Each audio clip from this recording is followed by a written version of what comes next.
Hello, Hudson and Holland scholars. We have a very special, very important newscast for you today. College costs and debt accumulation have been skyrocketing in recent years, and we have some perspectives to share from your fellow students, and some facts about the cost of college and making sure that you get a return on this very large investment. In recent times, the way people view college has changed dramatically. Higher education is seen as the next step that someone takes after completing high school to continue their education and eventually head into a career. In early American history, this wasn't the case. It was seen as kind of an institution for wealthy white males. While enrollment is up, though, so are college costs by nearly 260%. Was the cost of college a factor of what school you chose to attend, and if so, how big? Yes, money was a big factor in deciding what college I went to. I personally, Indiana University was not my first choice school, but they did give me the most money to attend, and I had to come here. Do you feel like you've received enough financial aid to pay for college? I do feel like I received some financial aid, but college is still really expensive, so I will need to probably get a job to help pay for the debt that I'll have later on. Was the cost of college a factor of what school you chose to attend, and if so, how big?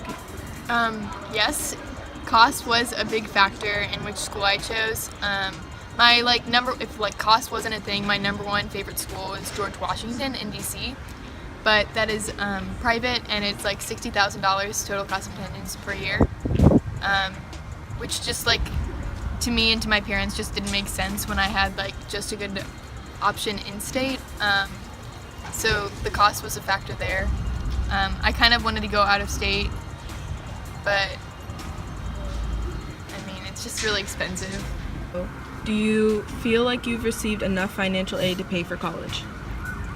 Yes, I definitely think I've received enough financial aid. I think IU in particular is really good about giving merit aid and financial aid to in-state students who do well in high school and have good test scores, especially when you compare them to Purdue, but it's just a personal opinion. Well, actually, no, that's based on facts.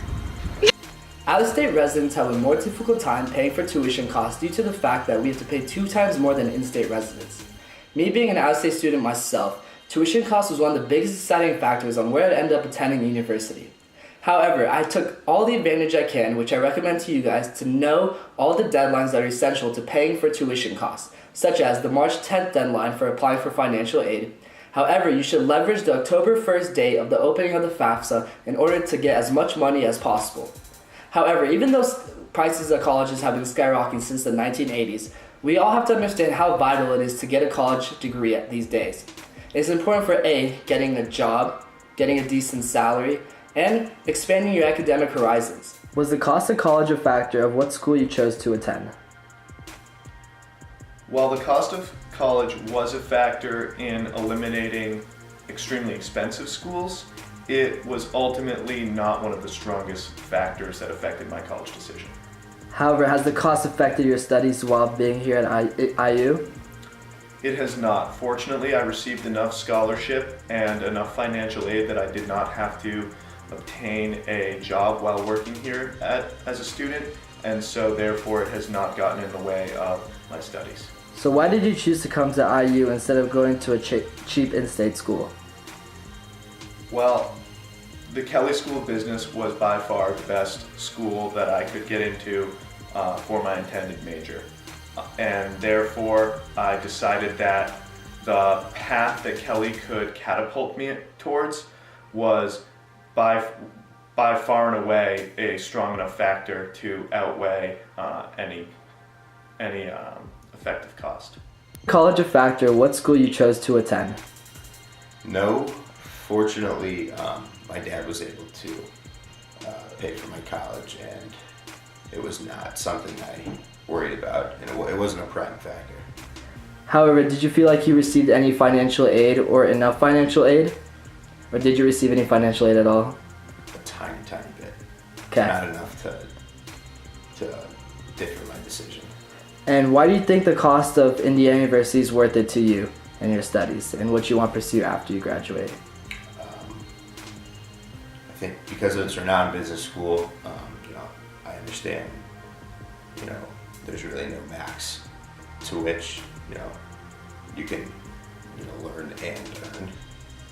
So, with Mark Cuban, for example, I'm not going to be him, but I hope to be successful one day, and I think $220 grand will definitely pay off in the near future. Students get the most out of their education, both monetarily and intellectually. 92% of IU seniors feel like they've gained valuable skills or work-related knowledge from their time on campus. Even though IU is one of the more expensive public colleges in Indiana, they have a lot to show for the intellectual return students get as well. In addition, the national averages of acceptance into law and medical school are 78% and 42%, respectively. IU exceeds these. Furthermore, 96% of students were admitted into law school, and 55% were admitted into medical school. Considering Indiana University cannot do much to make the cost of tuition significantly lower, they can and are dedicated to making it more accessible by offering good financial aid and scholarship programs for their potential students. But this can only get you so far. Even with financial aid, debt and accumulation still is very relevant.